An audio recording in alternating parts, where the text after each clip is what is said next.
subscribe official iNews channel dan jangan lupa klik tombol notifikasinya.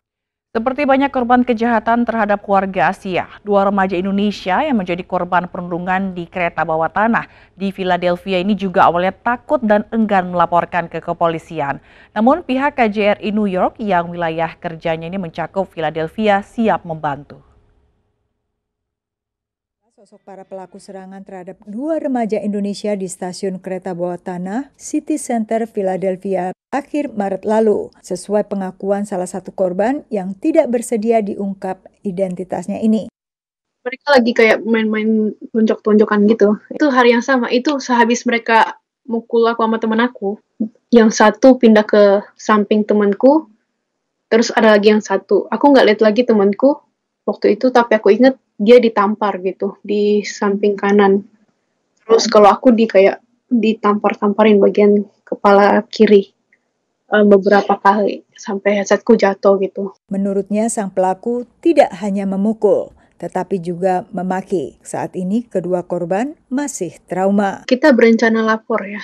Pertama takut aja gitu mau lapor, tapi sekarang kita udah sure aja kita bakal lapor. Kejadian yang menimpa kedua remaja Indonesia ini terjadi di tengah peningkatan kejahatan terhadap warga Asia di seluruh Amerika Serikat. Di San Francisco misalnya, polisi meminta warga Asia berhati-hati dengan adanya tagar Slap an Asian Challenge di media sosial menantang remaja untuk menampar warga Asia. Ada yang mengaitkan ajakan di media sosial mengatakan tagar, mengatakan Slap on Asian, tapi itu kan tidak menjamin bahwa itu bisa men-trigger. Kejadian ini juga di-trigger dengan perasaan tadi bahwa orang Asia itu bisa dikatakan sebagai soft target kan.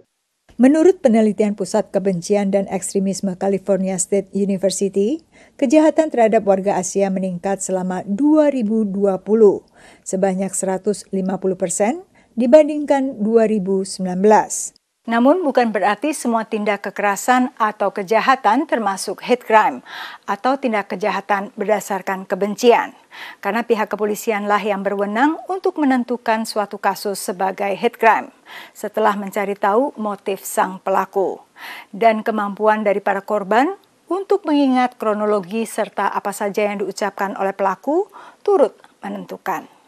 Menurut pemuka agama di Philadelphia, Pendeta Tenny Landena, kejahatan banyak dialami warga Indonesia setempat, terutama di awal pandemi. Banyak warga negara Indonesia yang di Philadelphia ini mengalami perampokan, kekerasan, dan sebagainya. Sebenarnya bukan sesuatu yang baru. Setiap tahun itu ada pada musim-musim winter begitu, tingkat kejahatan itu meningkat.